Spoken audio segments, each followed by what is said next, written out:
Indian cricket ചരിത്രത്തിലെ തന്നെ ഏറ്റവും ധീരവും തന്ത്രപരവുമായ തീരുമാനങ്ങളിൽ ഒന്നിനാണ് ശനിയാഴ്ച ക്രിക്കറ്റ് ലോകം സാക്ഷ്യം വഹിച്ചത്. 2026 T20 ലോകകപ്പിനുള്ള ഇന്ത്യൻ ടീമിനെ BCCI പ്രഖ്യാപിച്ചപ്പോൾ ആരാധകരും വിമർശകരും ഒരേപോലെ അമ്പരന്നു. ടീമിന്റെ ഉപനായകനായിരുന്ന ഭാവി വാഗ്ദാനമെന്ന് വിശേഷിപ്പിക്കപ്പെട്ട ശുഭ്മാൻ ഗിൽ ലോകകപ്പ് ടീമിൽ നിന്ന് പുറത്ത്. പകരം ഒരിടവേളയ്ക്ക് ശേഷം ഇഷാൻ കിഷൻ ടീമിലേക്ക് മടങ്ങിയെത്തിയിരിക്കുന്നു. ടീം പ്രഖ്യാപനത്തിന് ശേഷം നടന്ന വാർത്താ സമ്മേളനത്തിൽ മുഖ്യ സെലക്ടർ അജിത് അഗാർക്കർ നൽകിയ വിശദീകരണം ഇന്ത്യൻ ടീമിന്റെ ഘടനയിൽ വന്ന വലിയൊരു പൊളിച്ചെഴുത്തിലേക്കാണ് വിരൽ ചൂണ്ടുന്നത്. സഞ്ജു സാംസണിന്റെ പൊസിഷൻ മാറ്റവും ജിതേഷ് ശർമ്മയുടെ ഒഴിവാക്കലും ഇഷാൻ കിഷന്റെ വരവുമെല്ലാം പരസ്പരം ബന്ധിക്കപ്പെട്ട ഒരു ചങ്ങലയിലെ കണ്ണികളാണെന്ന് അഗാർക്കർ വ്യക്തമാക്കി. എന്താണ് യഥാർത്ഥത്തിൽ സംഭവിച്ചത്? ഗില്ലിനെ ഒഴിവാക്കി ഇഷാനെ കൊണ്ടുവന്നതിന് പിന്നിലെ ടാക്ടിക്കൽ ഗെയിം എന്താണ്?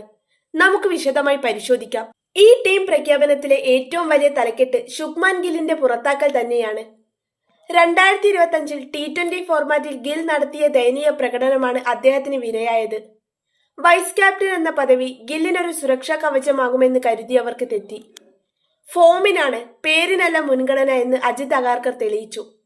ഗില്ലിനെ ഒഴിവാക്കിയതോടെ ടീമിലെ ഓപ്പണിംഗ് സ്ലോട്ടിൽ വലിയൊരു വിടവ് രൂപപ്പെട്ടു. ഇവിടെയാണ് മലയാളി താരം സഞ്ജു സാംസണിന്റെ റോളിൽ നിർണായക മാറ്റം വരുന്നത്. ഗിൽ ടീമിലുണ്ടായിരുന്ന സമയത്ത് സഞ്ജു സാംസൺ പരിഗണിക്കപ്പെട്ടിരുന്നത് മധ്യനിര ബാറ്ററായും അല്ലെങ്കിൽ ബാക്കപ്പ് ഓപ്പണറായുമാണ്. ഗില്ലും അഭിഷേക് ശർമ്മയും ഇന്നിംഗ്സ് തുറക്കുമ്പോൾ സഞ്ജുവിന് പലപ്പോഴും അവസരം ലഭിച്ചിരുന്നില്ല. എന്നാൽ ഗില്ലിനെ ഒഴിവാക്കിയതോടെ സഞ്ജു സാംസൺ ഇന്ത്യയുടെ ഫസ്റ്റ് ചോയ്സ് ഓപ്പണറായി മാറി. അഭിഷേക് ശർമ്മയ്ക്കൊപ്പം സഞ്ജു ഇന്നിംഗ്സ് ഓപ്പൺ ചെയ്യുമെന്ന് ഉറപ്പായി. ഈ മാറ്റമാണ് ജിതേഷ് ശർമ്മയുടെ വിധി നിർണയിച്ചതും ഇഷാൻ കിഷന് വഴി തുറന്നതും. അത് എങ്ങനെയെന്ന് പരിശോധിക്കാം. സാധാരണഗതിയിൽ സഞ്ജു സാംസൺ ഓപ്പണറാവുമ്പോൾ മധ്യനിരയിൽ ഫിനിഷർ റോളിൽ വിക്കറ്റ് കീപ്പറായി ജിതേഷ് ശർമ്മയെ നിലനിർത്തുന്നതാണ് പതിവ്. എന്നാൽ ഇത്തവണ അഗാർക്കർ ചിന്തിച്ചത് മറ്റൊരു തലത്തിലാണ്. വൈറ്റ് ബോൾ ക്രിക്കറ്റിൽ ഇഷാൻ കിഷൻ ടോപ്പ് ഓർഡറിൽ ബാറ്റ് ചെയ്യുന്ന താരമാണ്. നല്ല ഫോമിലാണ് അദ്ദേഹം കളിച്ചുകൊണ്ടിരിക്കുന്നത്.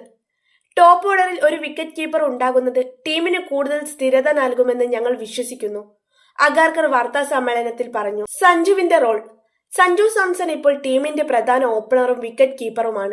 Backup plan.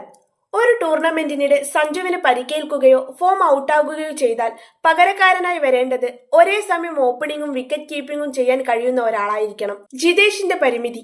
ജിതേഷ് ശർമ്മ ഒരു വിക്കറ്റ് കീപ്പറാണ്, പക്ഷെ അദ്ദേഹം ഒരു ഫിനിഷറാണ്. അദ്ദേഹത്തിന് ഓപ്പണറായി തിളങ്ങാൻ കഴിയില്ല. ഇഷാന്റെ മികവ്. ഇഷാൻ കിഷൻ സ്വാഭാവികമായും ഒരു ഓപ്പണറാണ്. സഞ്ജുവിന് പകരം വരേണ്ടി വന്നാൽ ടീം ഘടന പൊളിക്കാതെ തന്നെ ഇഷാനെ നേരെ ഓപ്പണിംഗിൽ ഇറക്കാം, കീപ്പിംഗും ഏൽപ്പിക്കാം. വിക്കറ്റ് കീപ്പർ ടോപ്പ് ഓർഡറിൽ ബാറ്റ് ചെയ്യുകയാണെങ്കിൽ എന്തെങ്കിലും പ്രശ്നമുണ്ടായാൽ പകരം മറ്റൊരാളെ കണ്ടെത്താമെന്ന ചിന്തയിലായിരുന്നു ഞങ്ങൾ. ഇതൊക്കെ കോമ്പിനേഷനുകളെ ആശ്രയിച്ചിരിക്കും, അഗാർക്കർ കൂട്ടിച്ചേർത്തു. ചുരുക്കത്തിൽ സഞ്ജു സാംസൺ ഓപ്പണറായതാണ് ഇഷാൻ കിഷന്റെ തിരിച്ചുവരവിന് വഴിയൊരുക്കിയത്. ഗിൽ ടീമിലുണ്ടായിരുന്നെങ്കിൽ സഞ്ജു മധ്യനിരയിലാവുകയും അപ്പോൾ ബാക്കപ്പായി ജിതേഷ് തന്നെ തുടരുകയും ചെയ്യുമായിരുന്നു. സയ്യിദ് മുഷ്താഖ് അലി ട്രോഫിയിലെ ഉയർത്തെഴുന്നേൽപ്പ്. ഇഷാൻ കിഷന്റെ തിരിച്ചുവരവിന് സാങ്കേതിക കാരണങ്ങൾ മാത്രമല്ല ഉള്ളത്. ആഭ്യന്തര ക്രിക്കറ്റിലെ അദ്ദേഹത്തിന്റെ മിന്നും ഫോമും സെലക്ടർമാരുടെ കണ്ണു തുറപ്പിച്ചു.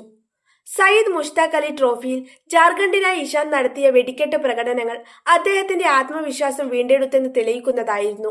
ഋഷഭ് പന്തിനും ധ്രുവ് ജുറലിനും പിന്നിലായി പോയതുകൊണ്ടാണ് ഇഷാൻ ടീമിൽ നിന്ന് വിട്ടുനിന്നതെന്ന് അഗാർക്കർ ചൂണ്ടിക്കാട്ടി. എന്നാൽ ഇപ്പോൾ ലഭിച്ച അവസരം ഇഷാനെ സംബന്ധിച്ചിടത്തോളം ഒരു ജീവൻ മരണ പോരാട്ടമാണ്. സഞ്ജുവിനും ഇത് അഗ്നി പരീക്ഷ. ഗിൽ പുറത്തായതോടെ സഞ്ജു സാംസണിന്റെ ഉത്തരവാദിത്തം വർദ്ധിച്ചിരിക്കുകയാണ്. ഇനി അദ്ദേഹം വെറുമൊരു പകരക്കാരനല്ല, മറിച്ച് ടീമിന്റെ മുൻനിര ബാറ്ററാണ്. ഓപ്പണർ എന്ന നിലയിൽ സ്ഥിരത പുലർത്തേണ്ടത് സഞ്ജുവിന്റെ ആവശ്യമാണ്. കാരണം തൊട്ടു പിന്നിൽ അവസരം കാത്ത് ഇഷാൻ കിഷൻ എന്ന മറ്റൊരു ഇടംകയ്യൻ ഓപ്പണർ കീപ്പർ തയ്യാറായി നിൽപ്പുണ്ട്. സഞ്ജു പരാജയപ്പെട്ടാൽ പരീക്ഷിക്കാൻ ഇഷാൻ റെഡിയാണ്. ശുഭ്മാൻ ഗില്ലിനെ ഒഴിവാക്കി ഇഷാൻ കിഷനെ തിരികെ കൊണ്ടുവന്നതിലൂടെ അജിത് അഗാർക്കർ നൽകുന്ന സന്ദേശം വ്യക്തമാണ്. ടീം ബാലൻസും നിലവിലെ ഫോമുമാണ് പ്രധാനം. സഞ്ജുവിനെ ഓപ്പണറാക്കാനുള്ള തീരുമാനം ടീം ഘടനയെ തന്നെ മാറ്റിമറിച്ചു. ഒരേ സമയം 2 വിക്കറ്റ് കീപ്പർ ഓപ്പണർമാർ സ്ക്വാഡിലുള്ളത് ഇന്ത്യക്ക് വലിയ ആശ്വാസമാണ്. ഒരാൾക്ക് പരിക്കേറ്റാൽ മറ്റൊരാൾ റെഡി. 2026 ലോകകപ്പിൽ ഇന്ത്യ ഇറങ്ങുക ഒരു പുതിയ മുഖവുമായാണ്. അവിടെ ഗില്ലില്ല, പകരം ഫോമിലുള്ള സഞ്ജുവും ഇഷാനുമുണ്ട്.